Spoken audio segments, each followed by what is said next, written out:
Very good morning class 11th। I hope आप लोग बहुत अच्छे होंगे। तो आज मैं चैप्टर नंबर 12 स्टार्ट करने वाला हूं आप लोगों के साथ, थर्मोडायनेमिक्स। और थर्मोडायनेमिक्स के बारे में अगर हम बात करें तो ये एक ऐसा चैप्टर है जो अक्सर बच्चे इसलिए छोड़ देते हैं फिजिक्स में से कि यार ये तो हमने केमिस्ट्री में पढ़ लिया। तो यार छोड़ना ना तो केमिस्ट्री में है ना ही फिजिक्स में है, बोथ अपनी अपनी जगह पर अपनी अलग इंपॉर्टेंस रखते हैं। और हाँ, काइंड ऑफ आप कह सकते हो सिमिलर है काफ़ी हद तक, लेकिन एकदम सिमिलर नहीं होगा यार, ये बात ध्यान रखना। यार अगर बिल्कुल सेम होता तो आप फिजिक्स और केमिस्ट्री में सेपरेटली क्यों पढ़ते, सोचने वाली बात है ना। तो कुछ तो थोड़ा सा अलग मिलने वाला है आप लोगों को। तो चलिए सबसे पहले मैं बात करूंगा, देखो बहुत ज़्यादा बड़ी बड़ी वीडियोस रिकॉर्ड नहीं करूंगा मैं आप लोगों के लिए, तो मुझे पता है बोरिंग बन जाएगा लेक्चर आप लोगों के लिए, और मैं अपनी क्लास कभी भी बोरिंग नहीं बनाता अपने स्टूडेंट्स के साथ। चलिए तो शुरू करते हैं यार। थर्मोडायनेमिक्स का मतलब क्या है, यानी भाई कोई भी चैप्टर अगर आप इनिशिएट कर रहे हो तो उसका मतलब भी तो पता होना चाहिए आपको। तो थर्मोडायनेमिक्स की बात करूं तो ये वर्ड दो वर्ड से मिलकर बना हुआ है, थर्मो प्लस डायनेमिक्स। ठीक है, थर्मो मतलब यार कुछ ना कुछ थर्मल वर्ड से लेके बनाया गया होगा, और थर्मल मतलब हीट या फिर फॉर्म ऑफ एनर्जी।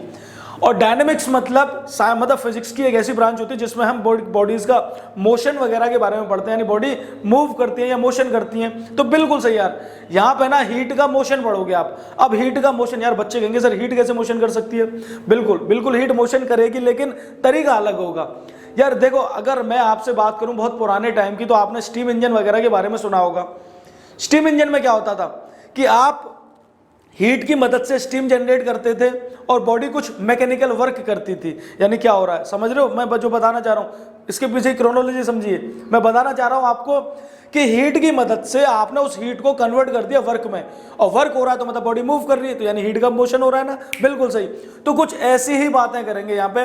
यानी मेन बात यहाँ पे क्या होने वाली है आप लोगों के लिए, हीट की बात करूं या टेम्परेचर की बात करूं तो अंडरस्टूड वाली बात है, समझ जाना कोई सिमिलर चीज के बारे में बात हो रही है। हम लोग इंटर कन्वर्जन पढ़ने वाले हैं इसका वर्क के साथ, हम लोग इसका इंटर कन्वर्जन पढ़ने वाले हैं वर्क के साथ। मतलब मेन चैप्टर ये बता रहा है मैं, यानी हीट की मदद से कैसे हम वर्क परफॉर्म करेंगे या वर्क की मदद से कैसे हीट जनरेट करेंगे। मैं एग्जांपल दूंगा यार, देखो क्योंकि मेरी आदत है बिना एग्जांपल के मैं अपने स्टूडेंट से ज्यादा बात करता नहीं हूं। अच्छा, हीट की मदद से वर्क वाला एग्जांपल मैंने आपको दिया, स्टीम इंजन। स्टीम इंजन में क्या होता था कि आप स्टीम इंजन में मतलब कुछ भी कोयले वगैरह से हीट जनरेट करते थे, और वो हीट वाटर को स्टीम में बदलती थी, और फिर ट्रेन्स वगैरह कुछ वर्क परफॉर्म करती थी। यानी लॉजिक कॉन्सेप्ट काम कर रहा है हमारा, हीट की मदद से कुछ हम वर्क करा रहे थे। अच्छा, वर्क की मदद से हीट, बहुत बेसिक एग्जांपल ठंडियों में हाथ रगड़ना, आप कुछ मैकेनिकल वर्क कर रहे हो और वो वर्क का रिजल्ट क्या मिल रहा है आपको, आपके हाथ गर्म हो रहे हैं, दैट मीन्स वर्क की मदद से हीट हो रही है। तो हाँ, काइंड ऑफ इसी तरीके के कुछ कन्वर्जन्स के बारे में इस चैप्टर में हम लोग बात करने वाले हैं। बहुत बेसिक लेक्चर होने वाला है आपका, मतलब आप काइंड ऑफ कह सकते हो इंट्रोडक्शन। मतलब अगर ये समझ नहीं आएगा तो आगे के लेक्चर्स आपको समझ नहीं आने वाले, मेरा कहना ये है। चलिए चैप्टर 12 हमारा थर्मोडायनेमिक्स के, तो स्टार्ट करते हैं। तो वेलकम टू माय चैनल, मेरा नाम है नितेश और आप देख रहे हैं आपका अपना चैनल एनकेसी लर्निंग पॉइंट। तो यार देखो, सबसे पहली डेफिनेशन आती है, अगर एग्जाम में पूछ लिया जाए कि what do you mean by thermodynamics, आ सकता है ना कि थर्मोडायनेमिक्स से आप क्या समझते हो, तो उसके लिए मैंने आपको बहुत छोटे छोटे 2 से 3 पॉइंट्स लिखा दिए already. Thermodynamics it is the branch of science that deals with the heat and temperature. यानी साइंस की एक ऐसी ब्रांच है, साइंस की कह लो, फिजिक्स की कह लो, फिजिक्स की तो नहीं कहोगे यार क्योंकि कंप्लीट साइंस है ये, क्यों फिजिक्स खुद एक ब्रांच है साइंस की। तो थर्मोडायनेमिक्स क्या कि साइंस की एक ऐसी ब्रांच जिसमें आप हीट और टेम्परेचर के बारे में बात करोगे। ठीक है यार, इतनी बात क्लियर है मेरी। चलिए आगे क्या कहता है, it mainly deals with the transformation of heat into work and vice versa. जैसे अभी मैंने बात बताई थी आपको कि थर्मोडायनेमिक्स में आप हीट और वर्क के इंटर कन्वर्जन को लेके बात करोगे, हीट की मदद से वर्क परफॉर्म कराओगे या वर्क की मदद से हीट परफॉर्म कराओगे। बोरिंग तो नहीं हो रहा लेक्चर, आई होप नहीं हो रहा होगा। चलिए थर्ड पॉइंट यार इसमें मेन है, मतलब इस चैप्टर में हम लोग ना देखो 2 तरीके की प्रॉपर्टीज होती हैं किसी भी फ्लूइड की या किसी भी मैटर की। एक तो होती है बाहरी प्रॉपर्टीज, एक तो होती है बाहरी प्रॉपर्टीज जिन्हें आप इजीली नोटिस कर सकते हो, और एक होती है उसकी अंदरूनी प्रॉपर्टीज जिन्हें आप मॉलिक्यूलर प्रॉपर्टीज, केमिकल प्रॉपर्टीज, मतलब काइंड ऑफ दिस कुछ ऐसे वर्ड्स यूज करते हो। तो यहाँ पे हम लोग ना बाहरी प्रॉपर्टीज को लेके बात करेंगे, और बाहरी प्रॉपर्टीज में कौन कौन सी प्रॉपर्टीज आएंगी वो मैं आपको बता देता हूं। प्रेशर, वॉल्यूम, मास, टेम्परेचर या फिर नंबर ऑफ मोल्स भी कह सकते हो आप लोग, ऐड कर लेना इसमें। प्रेशर, वॉल्यूम, टेम्परेचर या फिर नंबर ऑफ मोल्स भी कह सकते हो। यानी थर्ड पॉइंट क्या कहता है, it deals with the macroscopic level properties. यानी मैक्रोस्कोपिक मतलब क्या होता है, बड़े लेवल की प्रॉपर्टीज। मैक्रोस्कोपिक मींस बड़े लेवल की प्रॉपर्टीज। आप फर्क समझते हो ना मैक्रो और माइक्रो। यार मैक्रो मतलब बड़े लेवल की प्रॉपर्टीज के बारे में अगर हम बात करें, मैक्रो मतलब बड़े लेवल की प्रॉपर्टीज के बारे में बात करें, और माइक्रो मींस अगर किसी भी ऑब्जेक्ट की अंदरूनी प्रॉपर्टीज यानी मॉलिक्यूलर लेवल की प्रॉपर्टीज। तो यहां पे हम लोग मैक्रो प्रॉपर्टीज के बारे में बात करने वाले, माइक्रो के बारे में बात नहीं करने वाले। अच्छा, कुछ बच्चों का सवाल होगा सर माइक्रो में क्या आएगा। यार माइक्रो में आएगा मॉलिक्यूल लेवल की प्रॉपर्टीज। माइक्रो में आएगा आपकी मॉलिक्यूल लेवल की प्रॉपर्टीज, जो कि हम लोग अगले चैप्टर में पढ़ने वाले काइनेटिक थ्योरी ऑफ गैसेस में। छोड़ेंगे कुछ नहीं, सब पढ़ाएंगे आप लोगों को, ठीक है। तो माइक्रो में मॉलिक्यूलर लेवल प्रॉपर्टीज के बारे में बात करेंगे। तो यहां पे आपको एक बात समझ आई कि थर्मोडायनेमिक्स में आप लोगों को मैक्रो लेवल प्रॉपर्टीज के बारे में बात करनी है। चलिए आगे बढ़ते हैं। अच्छा, इतना समझने के बाद मतलब ये तो हुआ इस चैप्टर का आपका इंट्रोडक्शन। इसके बाद पहला टॉपिक जो आप अपनी बुक उठाओगे तो वहां पे मिलेगा आपको थर्मल इक्विलिब्रियम। अगला टॉपिक जैसे आप जैसे चैप्टर स्टार्ट करोगे तो इंट्रोडक्शन के तुरंत बाद आपका पहला मेन टॉपिक होगा और वहां मिलेगा आपको थर्मल इक्विलिब्रियम। अच्छा, थर्मल इक्विलिब्रियम जैसे ही आएगा तो आप कहोगे सर ये तो हम हीट में भी पढ़ के आए हैं चैप्टर नंबर 11 में, और मुझे बहुत अच्छे से आता है। थर्मल इक्विलिब्रियम कंडीशन क्या होती है, जब बॉडी हीट का एक्सचेंज बंद कर दे। बिल्कुल सही, जब बॉडी हीट का एक्सचेंज बंद कर दे। लेकिन यहां पे यार थर्मल इक्विलिब्रियम थोड़ा सा अलग तरीके से पढ़ेंगे कि थर्मोडायनेमिक्स में थर्मल इक्विलिब्रियम कंडीशन आप कौन सी कंडीशन को कहोगे। यार वो आपकी डेफिनेशन बिल्कुल सही है, क्योंकि मैंने भी अपने स्टूडेंट्स को वो डेफिनेशन पढ़ाई है कि अगर मैं बात करूं एक गर्म दूध का गिलास लेके आऊं मैं अपने कमरे में और मैं दूध पीना चाह रहा हूं, ठंडियों का मौसम है, तो क्या होगा भाई। आपने ब्लैक बॉडी रेडिएशन में बहुत अच्छे से पढ़ा था कि हर बॉडी रेडिएशंस इमिट भी करती है और हर बॉडी रेडिएशंस एब्जॉर्ब भी करती है। यानी अगर ये मेरा मार्कर है तो ये भी रेडिएशंस इमिट करेगा, ये मार्कर है तो ये भी रेडिएशंस कुछ इमिट करेगा और ये कुछ एब्जॉर्ब भी करेगा। वैसे अब मैं मार्कर को लेके नहीं, मैं गर्म दूध के गिलास को लेके समझाता हूं कि अगर गर्म दूध का गिलास है और ठंडियों का वक्त है तो आप बहुत अच्छे से जानते हो कि वो अपनी गर्माई बाहर इमिट करेगा, अपनी हीट इमिट करेगा। ठीक है, पहला पॉइंट कि वो गर्म दूध का गिलास अपनी हीट इमिट कर रहा है। अच्छा, दूसरा क्या मैं ये नहीं कह सकता कि वो एब्जॉर्ब भी कर रहा है एनवायरनमेंट की हीट। बिल्कुल, अब एनवायरनमेंट का मौसम ठंडा है तो वो अलग बात है कि वो ठंडी चीज एब्जॉर्ब कर रहा है। ये फिनोमेना कब तक चलेगा, जब तक गिलास और रूम का टेम्परेचर सेम ना हो जाए। बात आई मेरी समझ, बिल्कुल ठीक। तो यही होता है कि थर्मल, फिर वो मैं आप कह सकते हो कि वो गिलास और रूम दोनों थर्मल इक्विलिब्रियम की कंडीशन में आ चुके हैं। क्लियर मेरी बात। चलो, काइंड ऑफ वही डेफिनेशन है, थोड़ा सा अलग पढ़ेंगे यहाँ पे। तो अब थर्मोडायनेमिक्स में थर्मल इक्विलिब्रियम कंडीशन आप कौन सी कंडीशन को कहोगे।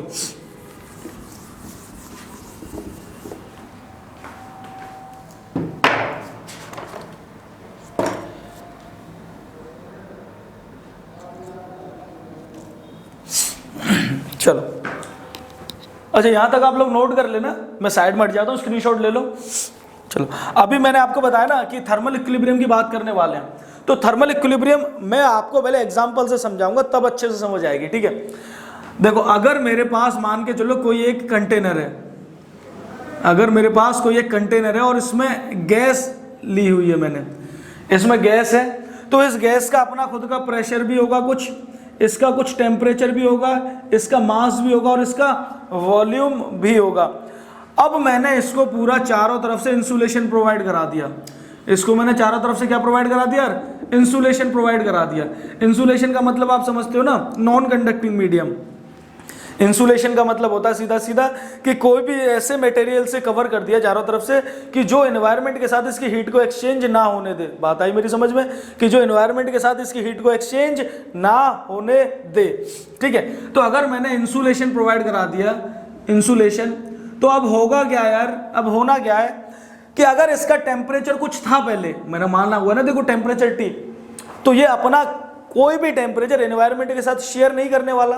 क्यों? क्योंकि आपने इंसुलेशन प्रोवाइड कर दिया है, आपने इंसुलेशन प्रोवाइड कर दिया और इंसुलेशन इसके टेम्परेचर को एनवायरनमेंट के साथ शेयर नहीं होने देगा। या फिर मैं ये कहूं कि यहां से कोई भी हीट बाहर नहीं जाएगी और बाहर से कोई भी हीट अंदर नहीं आएगी। बात आई समझ में। तो क्या आप ये नहीं कह सकते कि प्रेशर, टेम्परेचर, मास, वॉल्यूम ये सब क्या हो जाएगा, कांस्टेंट? क्या आप नहीं कह सकते? बिल्कुल कह सकते हो यार, यार एक बात बताओ ना, जब किसी चीज में कोई चेंज आ ही नहीं रहा तो वो कांस्टेंट तो हो गई ऑटोमेटिकली। तो बिल्कुल सही। तो इसी स्टेट को थर्मोडायनेमिक्स में हम लोग कहते हैं थर्मल इक्विलिब्रियम, यानी when the pressure, temperature, mass, volume and number of moles of a body becomes constant, then this state is called thermal equilibrium। बात आई समझ में? बहुत अच्छे से समझना है यार, ये कंफ्यूजन क्रिएट करता है बच्चों को।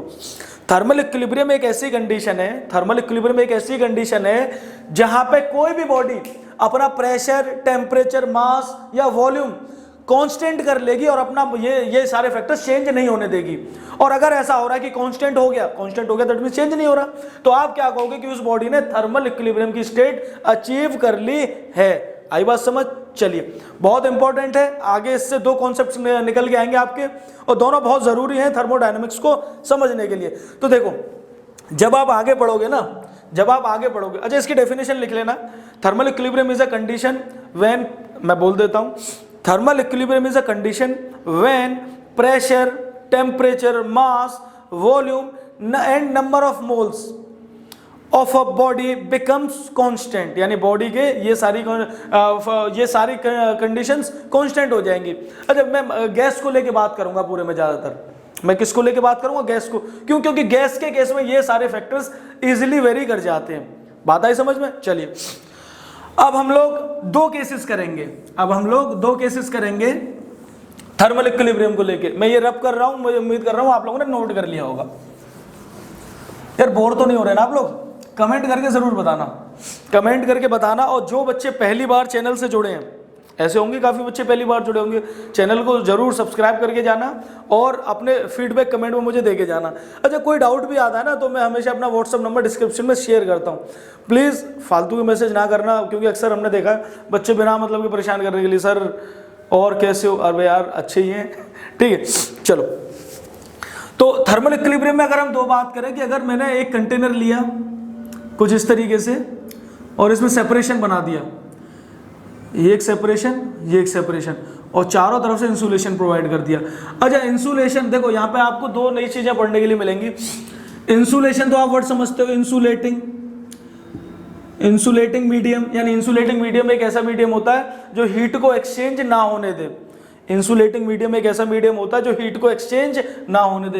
अच्छा, इंसुलेटिंग के बाद आपको एक नॉन कंडक्टिंग भी वर्ड देखने के लिए मिल सकता है। नॉन कंडक्टिंग का मतलब भी सेम ही होता है, यार जो कंडक्ट ना करे दैट मींस हीट का कोई फ्लो नहीं देगा। चलिए, और तीसरा अडायाबैटिक, ये एक फिजिक्स की टर्म आपको देखने के लिए मिलेगी। मे भी प्रोनाउंसिएशन मेरा गलत हो, आप कंफर्म कर लेना कि सही बोला है मैंने, वैसे मैं श्योर हूं सही है। अडायाबैटिक यानी इंसुलेटिंग, नॉन कंडक्टिंग ये वर्ड नहीं यूज करने वाले हम लोग यहाँ पे। हम कौन सा वर्ड यूज करने वाले हैं? अडायाबैटिक। अगर हमने बोल दिया कि दो मीडियम्स हमने अडायाबैटिक सेपरेशन से रखे हुए हैं तो दैट मीन्स वो हीट को फ्लो नहीं होने देगा। अडायाबैटिक मतलब समझ गए ना? चलिए, तो ये पूरा जो मैं लाइंस खींच रहा हूं ये समझ जाना, ये अडायाबैटिक मीडियम है पूरा। देखो, बाहर से तो हम लोग अडायाबैटिक यानी इंसुलेशन ही प्रोवाइड करेंगे, क्योंकि हम क्या चाहते हैं कि कोई भी हमारी हीट एनवायरनमेंट के साथ शेयर ना हो। लेकिन अगर ये बॉडी ए है और ये बॉडी बी है, मैं इन दोनों के बीच में भी अडायाबैटिक मीडियम लगा दिया। कौन सा मीडियम है बीच में? अडायाबैटिक। ठीक है, ये अडायाबैटिक लगा दिया। और अडायाबैटिक की खासियत क्या होती है कि अभी इन दोनों ए और बी के वॉल्यूम को, मास को, टेम्परेचर को किसी को भी शेयर नहीं होने देगा। तो अगर ये बॉडी ए है यानी ये गैस ए है, ये दोनों में गैस है, तो इसका टेम्परेचर टी ए होगा, pressure P A, mass M A. हम दो को लेके बात करेंगे, दो से समझ जाना, क्योंकि आपने एक इक्वेशन पढ़ी होगी gas equation, PV equal to NRT. नहीं तो मैं पढ़ाऊंगा पीवी इक्वल टू एनआरटी। एक फैक्टर चेंज होगा तो बाकी फैक्टर्स पे तो ऑटोमेटिकली फर्क आ ही जाएगा। तो अगर एक को फिक्स करें तो सारी चीजें हम मान के चलेंगे फिक्स ही रहने वाली हैं अभी। तो इसका टेम्परेचर बी और इसका प्रेशर बी। अच्छा, एक बात बताओ, इनिशियली मैं क्या लेके चल रहा हूं? इनिशियली मैं मान के चल रहा हूं T A and T B are different. बात समझना, T A and T B are different. Temperature of A and temperature of B दोनों वेरी कर रहे हैं, सेम नहीं है दोनों टेम्परेचर्स। अच्छा, अगर ये दोनों टेम्परेचर्स डिफरेंट हैं, बात समझना, अगर ये दोनों टेम्परेचर्स डिफरेंट हैं तो क्वेश्चन ये, क्या अब ये दोनों बॉडीज थर्मल इक्विलिब्रियम में होने वाली हैं या नहीं होने वाली? मैं डैम श्योर हूं 99% बच्चे कहेंगे सर थर्मल इक्विलिब्रियम नहीं होगी कंडीशन, और आप बहुत गलत जवाब दे रहे हो। आप बिल्कुल गलत जवाब दे रहे हो। मैं कहूंगा आप भी ये थर्मल इक्विलिब्रियम है कंडीशन, मैंने बोला था ना बेसिक्स क्लियर, अभी थोड़ी देर पहले मैंने समझाया।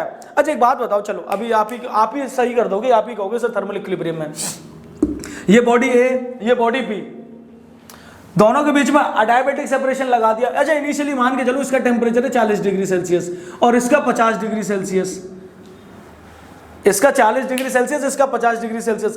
क्या ये दोनों अपनी टेम्परेचर या अपनी हीट शेयर करेंगे एक दूसरे के साथ? आंसर है नहीं।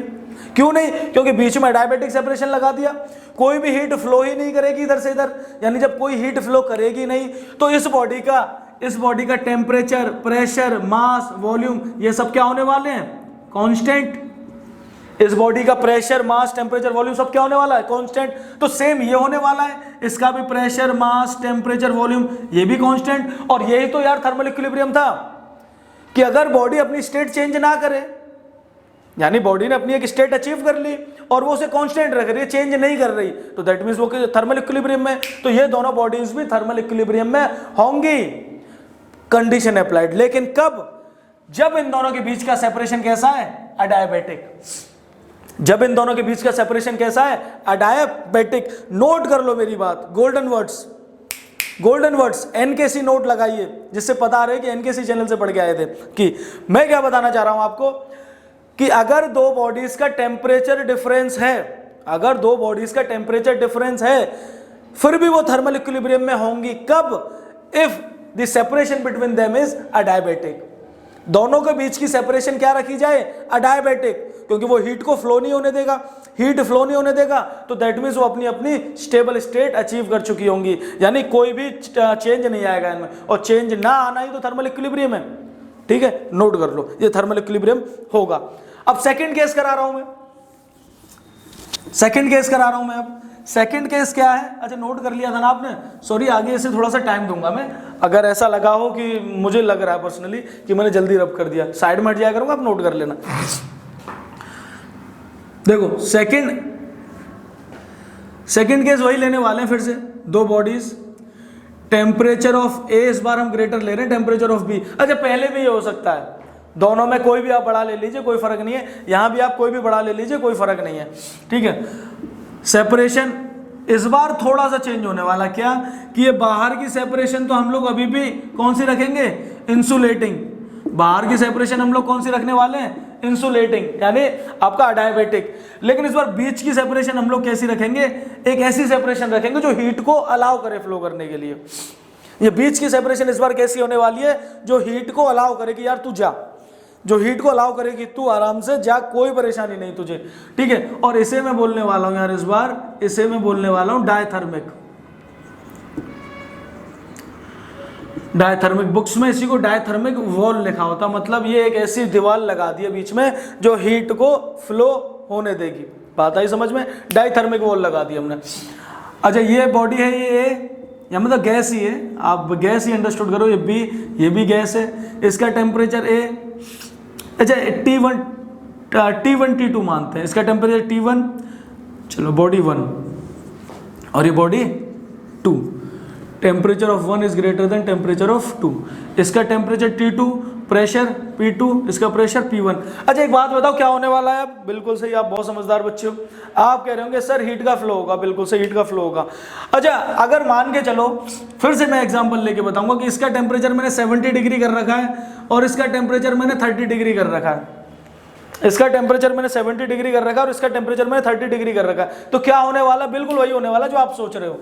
ठीक है, सब कुछ वो नहीं होने वाला जो आप सोच रहे हो। ठीक है, यहां समझो क्या होने वाला। 70 डिग्री है, यानी यहां से हीट फ्लो करने लगेगी बी में, सेकंड में। और कब तक फ्लो करेगी? जब तक दोनों की हीट बराबर ना हो जाए। फ्लो करेगी हीट, और कब तक फ्लो करेगी?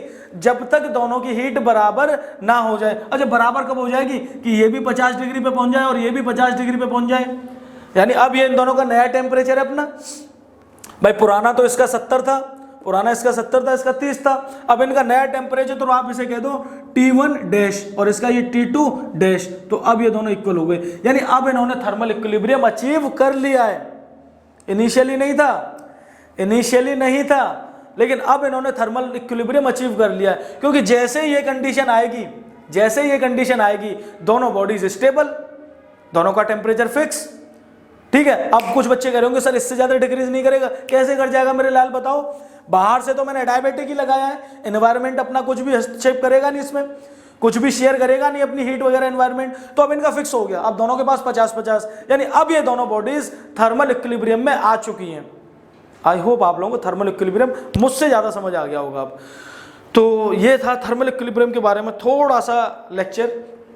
अगर किसी बच्चे को इसके पीडीएफ नोट्स चाहिए, मतलब जो टॉपिक मैंने अभी तक कराए, तो मेरा नंबर डिस्क्रिप्शन में मिलेगा आप लोगों को। आप मुझे एक मैसेज कर दीजिएगा व्हाट्सएप पे और बता दीजिएगा सर कि आपका नंबर हमने यूट्यूब से लिया है और हमें इस टॉपिक के नोट्स चाहिए। मैं पूरी कोशिश करूंगा जैसे ही आपका मैसेज रीड करता हूं आपको तुरंत रिप्लाई करने का। लेकिन एक रिक्वेस्ट है, बस आप अपनी पूरी इन्फॉर्मेशन जरूर बता दिया करो कि हम लोग कहाँ से हैं, किस स्कूल से हैं और कौन सी क्लास के बच्चे हैं। क्योंकि कभी कभी क्या होता है कि ये 10th 11th 12th किसी भी क्लास के बच्चे रैंडमली कर देते हैं, तो इन्फॉर्मेशन नहीं मिल पाती। क्लियर है? तो चलिए मिलते हैं अगली वीडियोज में। तब तक के लिए अगर सब्सक्राइब नहीं किया चैनल तो प्लीज़ सब्सक्राइब करके जाना और वो एक बेल आइकन दिख रहा होगा उसे भी हिट कर दीजिए। ठीक है, चलिए मिलते हैं आप लोगों से अगली वीडियो में। बाय।